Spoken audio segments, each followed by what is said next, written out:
All right, well, let's do this. Oh, are we hung up? No, I just don't have the oar in my hand. There we go.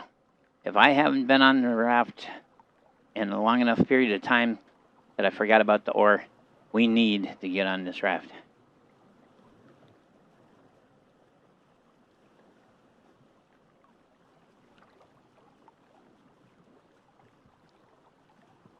What have we there? I didn't grab my box.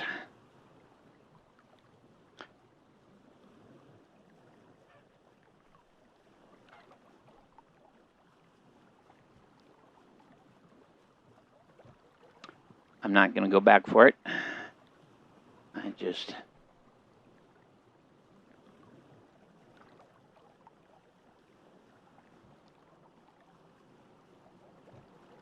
wanted to see... Oh, it's a bandit. All right. I got movement, and I was hoping that we'd had another aurochs spawn. Well, there are two up there. I was just thinking that aurochs meat would take us a long way, but that looks like a whitetail buck. I wonder if I could chase him to shore. Of course, he'll have venison instead of red meat.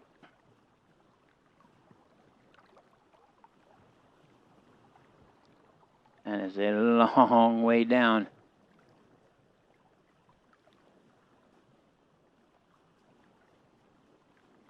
No, actually, that is not a whitetail. That is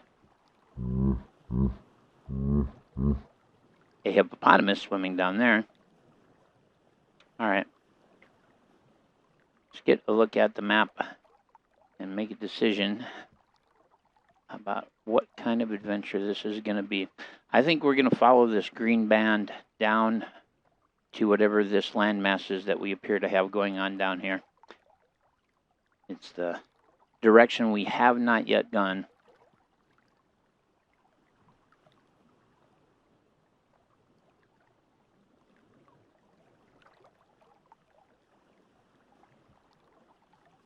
Oh, some wisps.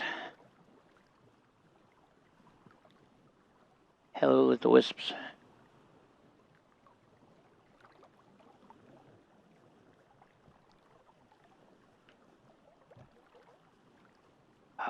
There's 3 of them up there. 3 aurochs. Well,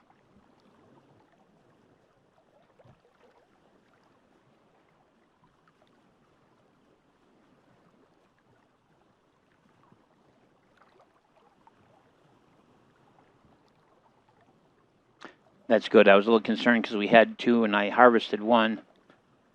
So I was a little nervous about whether they were going to respawn or not. All right, so.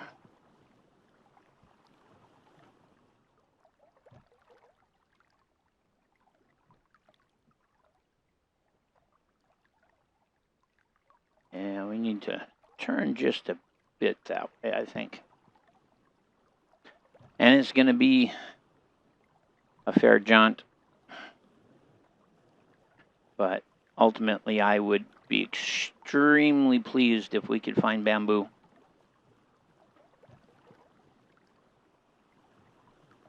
Which is why I'm headed south. In theory, the farther we head south, the more bamboo-like it should be. But I could be wrong. It could be the exact opposite. But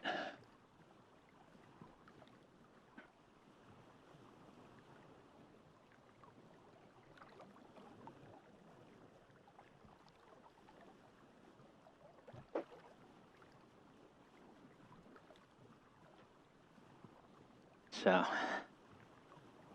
I was sitting around this morning and I was thinking about something that happened back when I was a teenager.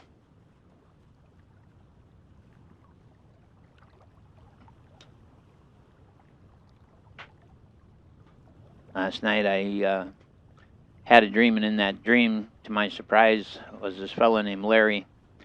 And Larry Puget was a hunting and fishing and trapping and drinking buddy of my father's. And Larry was unique, to say the least. He lived in a log cabin out in the woods, deep in the Ottawa National Forest. He had built it himself with nothing more than a hatchet, a buck saw, and a double bit axe, and I think he had an old auger. And he lived out there because he really did not have time for the shenanigans of people. He preferred to stick to himself, and the only reason him and my dad became friends is because he was in possession of a great deal of information regarding where the best fishing and hunting was in the area where we lived. But one of the things that set him apart was that double bit axe.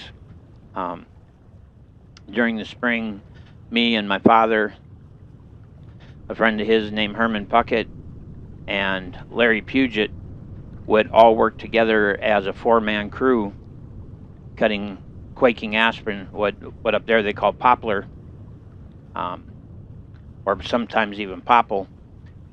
In the spring when the sap is running, we would cut it down, and it doesn't make very good firewood, but it makes really good paper. And so we worked for the Mead Paper Company. And the way it worked is we got paid by the stick. You cut down the tree, you bucked off all the limbs, you scored a line along its length, and peeled the bark off, which was easy because the sap was running. And then you cut it into specific lengths, and each length was called a stick. And my job was to peel the bark and to run stick. So when a tree was knocked down and the limbs had been knocked off of it, I would lay down a long stick that was of the correct length onto the log, and we'd just go along with me laying the stick down and somebody cutting a mark to note that that's where it needed to be separated into sticks.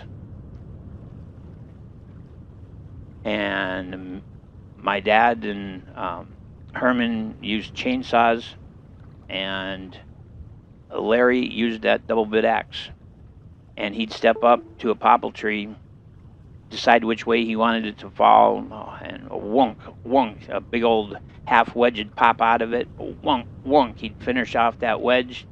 He'd step around to the other side of the tree, and with 3 smacks, he'd cut the counter angle, and that tree'd let loose and fall right where he wanted it to go. He'd flip the axe over to the other side, and he'd just walk right down the tree, whacking off the limbs, usually in one stroke.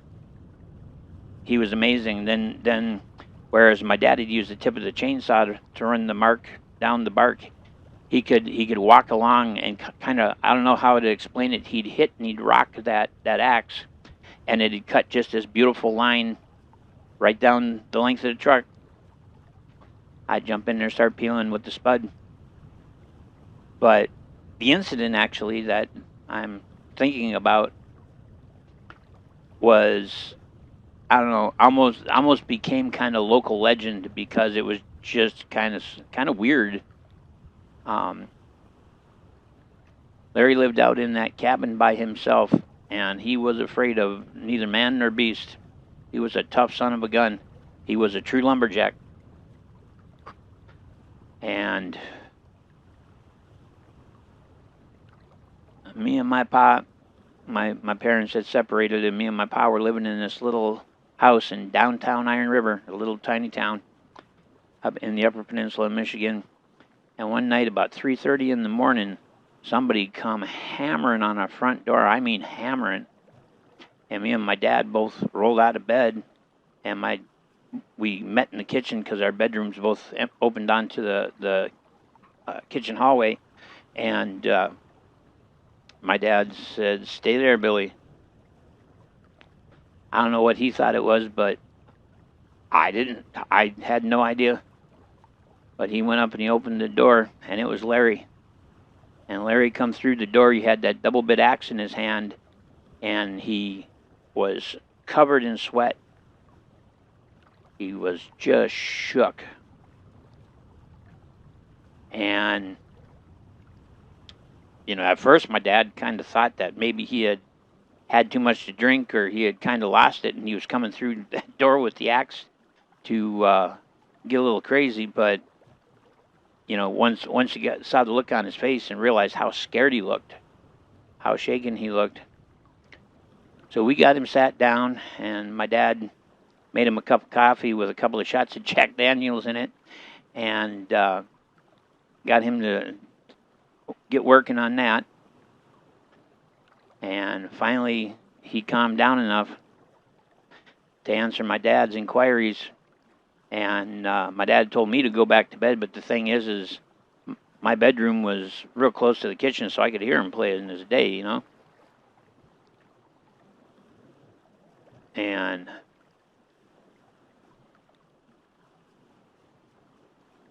hang on one second here. So I could hear him playing his day. And this is what Larry said. He said it was about 2 o'clock in the morning, and he was sleeping. He'd had a few, so he was sleeping pretty hard. And he woke up realizing that something was thumping really hard against the outside of his cabin. And it wasn't like thumping and scrabbling or scraping. It was thumping, like somebody was hammering with a fist or a shoe or something, except the whole cabin was shaking every time it would hit. And he rolled out of bed. He was in his long johns, and he pulled on his wellies, his waterproof boots, and he picked up that double-bit axe, and he started walking towards the front of his little cabin, because the hammering was happening up towards the front of the cabin on the outside, where outside he had actually a bunch of firewood piled. So he figured, maybe somebody was trying to load up a pickup with firewood, and that's what the banging was or something. And he got up there, and he went, "Hey, I'm in here. I know you're out there, and I'm armed, damn it. Get the hell off my property." And the banging stopped. And he sat there and he listened, but he didn't hear anybody walk away. He didn't hear anybody drive away. He didn't hear any voices.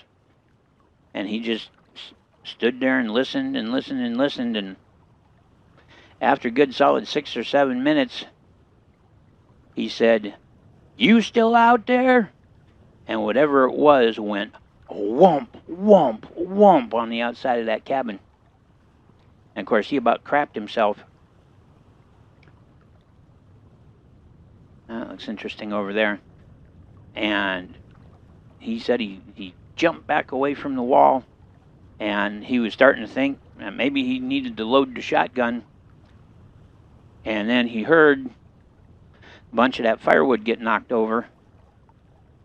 And whoever it was coming around the front of the house, stepping up onto his sawn plank floor out there, his little porch, and it come right up to the door. And it was standing out there, and it was kind of shifting around, and the boards were creaking. And he decided he'd had enough, and he went back, reached into his closet that he had there, his inbuilt, and realized that his shotgun was out in his pickup truck. And so he waited, and another maybe 10 minutes, and there was no sound, no movement, no nothing. And he thought to himself, there's no way that whoever or whatever it is still just sitting out there in front of the door waiting on me.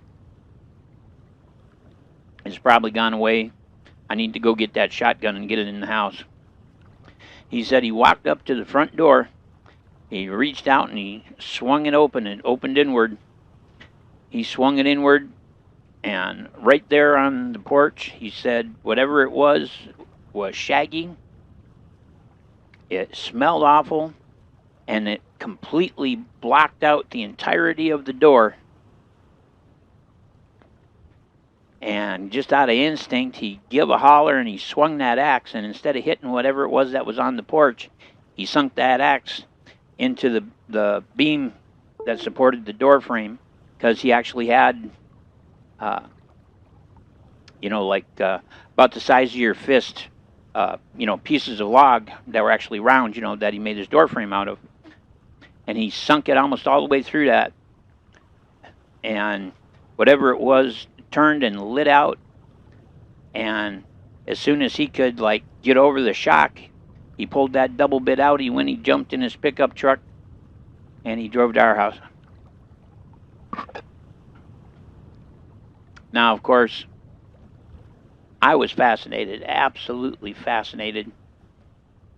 And I wanted to ask him so many questions, but, I didn't dare. I was supposed to be in bed, and the old man ruled with an iron fist. But they sat there, and they kind of drank and chatted, and, I eventually fell asleep. I did hear a couple of interesting things. He said that it was on two legs. He said that the smell was kind of a combination of skunkiness and maybe rotten meat. That it was heavy enough that when it jumped off of the front porch, that it bounced the boards. I gotta pick a spot to... You know what? There's that little island right there.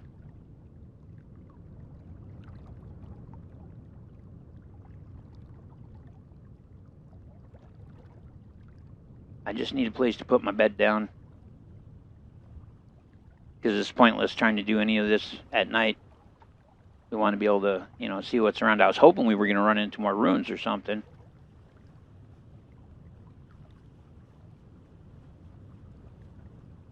Now, what am I seeing there?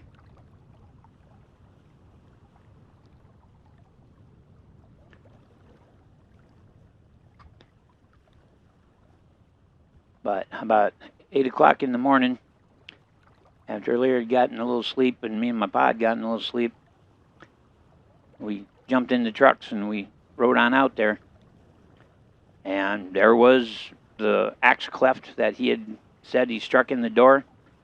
And I mean, he was good with an axe, but he went through some pretty thick wood in one single blow. And there was no sign of anything. The wood pile was knocked over, but that old cabin had been around for a while, so it had bear logs, so it's not like it broke the logs or scratched it up. It had no bark on it. But the most interesting part of the whole situation is not what he saw, it's his response.